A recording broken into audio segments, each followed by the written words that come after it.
Hey everyone, welcome back to our channel. If you're new here, please subscribe. I'd really love that. If you're returning, how you doing? What we're going to be talking about today is what people are seeing and experiencing in everyday life when it comes to being of the prepared mind. And it could be pictures or videos or, just an email. And if you would like to share what you're seeing and experiencing, I urge you to do so. My email is in the description box below. So grab your coffee or maybe a snack and let's get into it. Okay. So,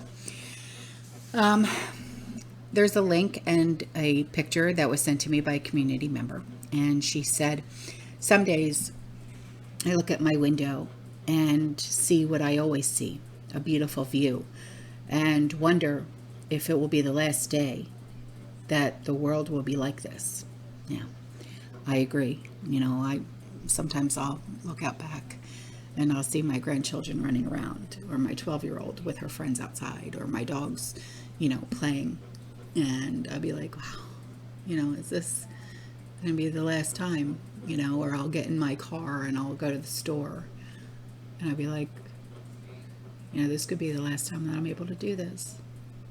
And it stinks. It stinks that we have to think this way, but being of the prepared mind, that's just how we roll, if that makes sense. It's a good thing that we are prepared, because you just never know. And she said, we still have the ability to buy the things that we need. It costs a lot more, but we could still go to the store and not have to wait in a bread line. Yeah, because those can happen at any time. She said the scary stuff is creeping in and I see it more clearly than most, but that is because I no longer pretend that the things are the same that they used to be. No, nothing is the same. Nothing is the same. She said, I told you about our family's auto repair and tire shop. We're still doing okay. Business is not the same as it used to be. We have had to reduce our hours and raise prices and wages, but we don't have to lay anyone off. Well, that's a good thing. That's a very good thing. She said, yet, but we are trying to outlast the competition. We are putting our heads together to figure out how we move forward. 2023 is looming. I know. And I am the CFO, so I see all the numbers. I will be completely honest and say, I don't know if we will still have 3 locations at the end of next year, maybe 2, or maybe I should say, hopefully 2. Well, you're blessed. You're blessed,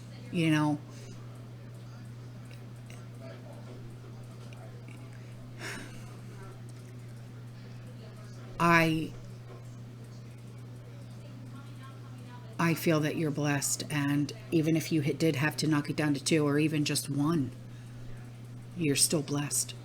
You really truly are. She said one of our partners in our shop admitted to me that he's thinking about picking up a second job just to have ends meet. He's not the only one. He's paid very well, but the times of buying unnecessary fun things like campers and boats and new furniture every other year, etc., he has caught up. It's caught up to every single one of us. Like Sean and I, we bought new living room furniture a couple of months ago, and I'm like, God, if we didn't have the means to buy it like we did, on sale like we did, if we didn't find the find that we found, we would have never been able to do it. And then, my washer and dryer broke, and I'm like, and it was unrepairable, and I'm like, because I'm normally really good at repairing things and stuff like that, and I'm like, oh no, so we had to go out and buy a washer and dryer, and I found a really great deal, and I'm like, done, paid, but Sean and I are blessed. Not blessed like other people, but we're blessed, and I'm thankful, And she said, we thought about remodeling the kitchen and adding an office in 2020. yeah, I'm at that point where, you know, I wish I had an office. I would love to be able to have an office, but I can't. I don't have the room. You know, my one room that I did have is now being occupied by, you know, by little people.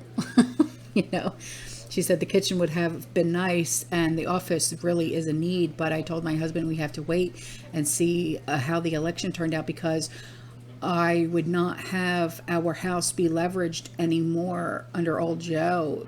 He's a liar for as long as he's been in office, and had the feeling financially things would be bad. Thank God I listened to my inner voice. Oh my gosh, yeah.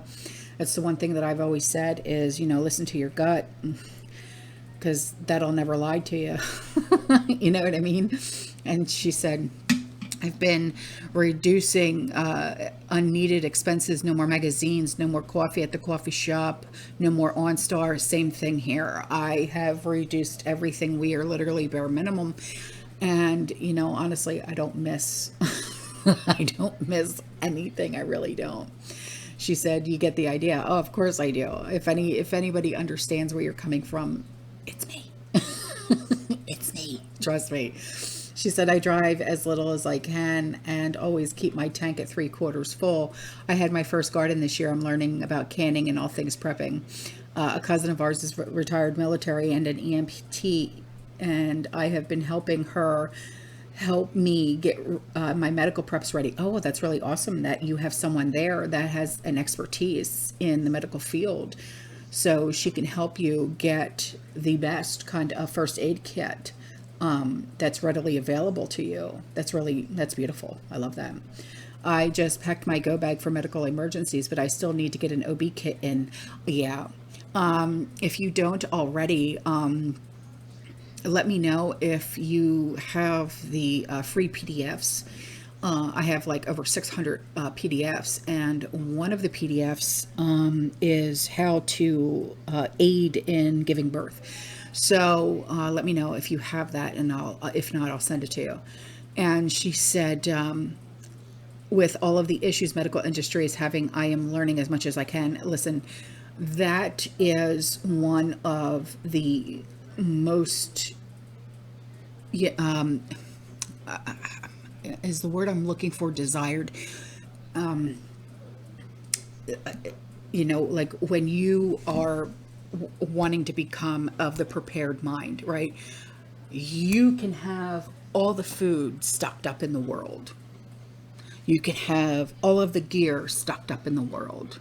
But unless you have the knowledge, none of that makes any sense. It doesn't make a difference. You know what I mean?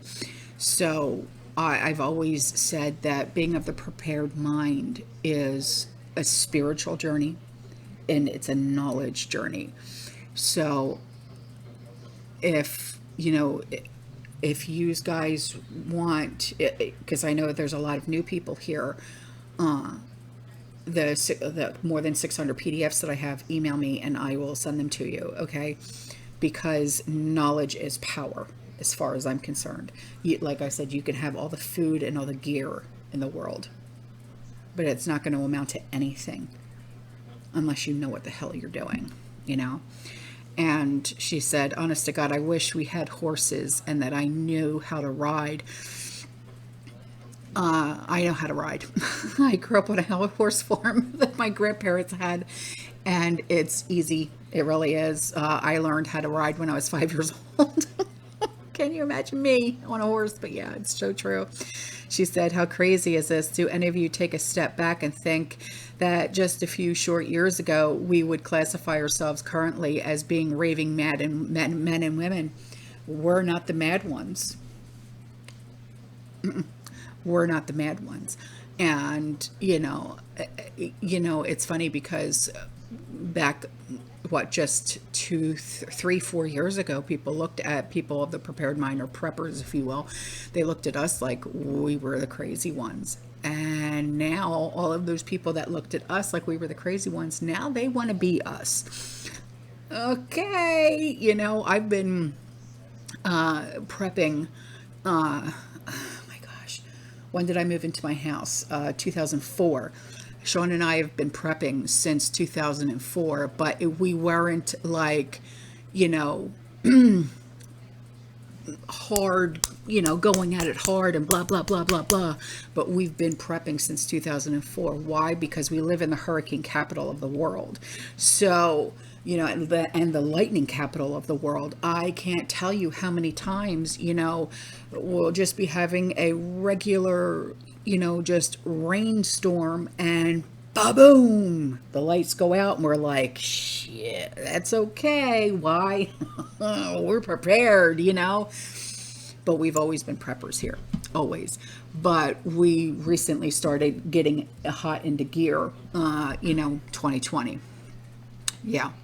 So believe me, yeah, we're not the mad ones. No, we're not. She said, I want to be wrong more than anything in the world. I would love to say I am wrong. No, you're not wrong. I'm not wrong. No.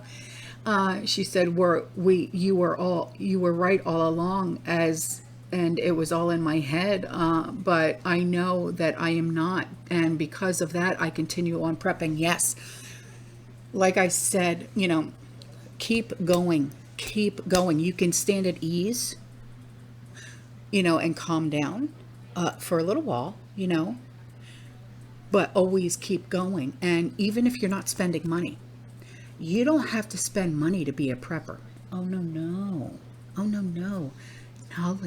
Knowledge is where it's at. I'm telling you right now. Okay? You can have it all. You can have wall to wall. But if you don't have that knowledge, baby, you ain't going nowhere. I'm telling you. Okay? And she said, it's watching our business and building relationships with like-minded people in the area. She said, we will be the leaders when all the others are searching for the answers. Exactamundo. Okay? I like the way you think. I love you. Okay? Here's the picture that she sent me.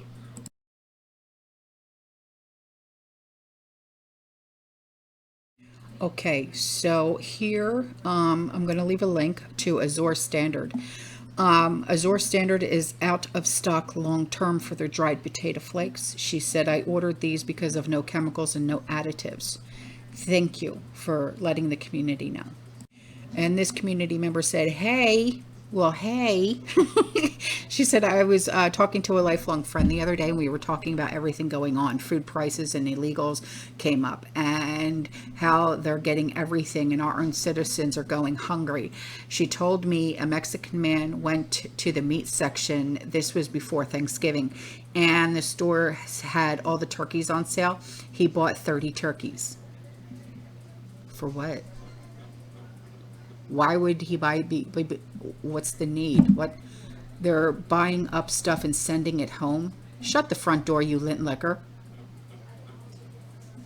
Just like they get paid, the legal ones who work and send most of their checks home to the family. They're bleeding us dry while they get all of our food, our health care, and money. The government is letting them. Come on. Back. Why? What the heck? 30 turkeys.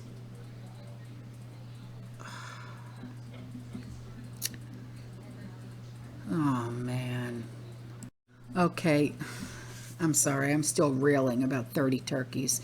All right. This community member, she wrote in and she said, I got an amazing deal on russet potatoes for $1.50 for 5-pound bags at Save Mart. Wow. That's really cheap. Where is Save Mart? I know where you're at, but I've never heard of Save Mart. All right, so if anybody knows where that, to go to Save Mart for $1.50 for a 5-pound bag of potatoes. Wow. Okay, so this community member wrote in, and they have a power outage tip.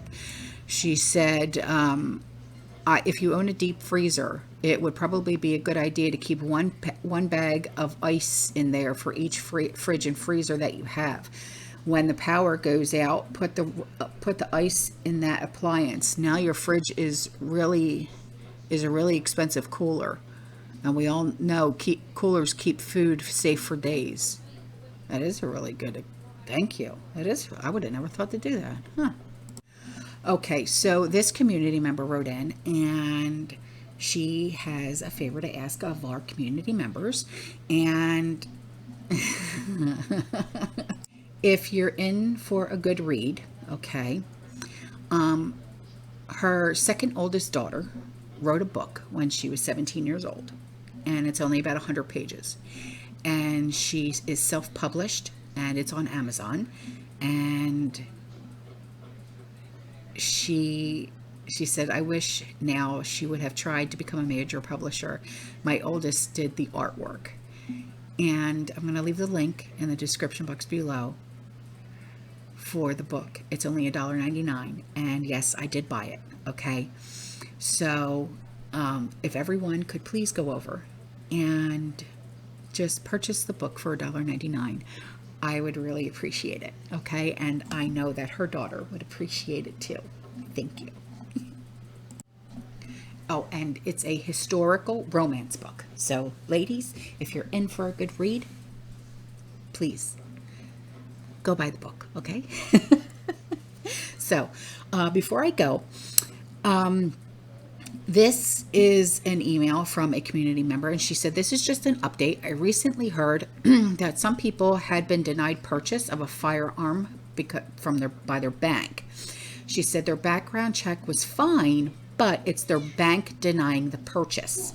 In October, my bank updated their terms and agreements. About 6 months ago, I began reading those things because it seemed weird to me that so many businesses were updating them. As I read my small community bank's terms and agreements, I saw that their new online service provider, which is called FISERV, it's FISERV, denied any purchase for possible hate speech, firearms, and several other alarming conditions. I emailed the bank asking to verify this would be taking place and who would be deeming what hate speech was and how it would be monitored. And the bank CEO actually emailed me back. Apparently, I was the only customer who bothered to read the terms and conditions. What? And she said, oh my God, this is just, are you flip-flopping kidding me? So she said, I told a few of my friends, one of which works for our local newspaper, and the CEO did say that some of the features in the terms and conditions were disturbing. And after several exchanged emails with me, he was able to contact FISERV and remove most of the conditions. 4 of our small community banks use FISERV, and I was able to read each of those terms and agreements, and my bank was the only one with such restrictive terms and conditions. I'm glad my bank changed the terms and conditions, but just a note for the community. Read the terms and conditions and don't be afraid to reach out to businesses to change them or stop doing business with those types of businesses. Carry cash, buy firearms with cash only. Oh my God. That. Whoa. Oh my God. I'm so glad you did that, but wow. So you're the only person that reached out to the bank and the CEO actually got back to you.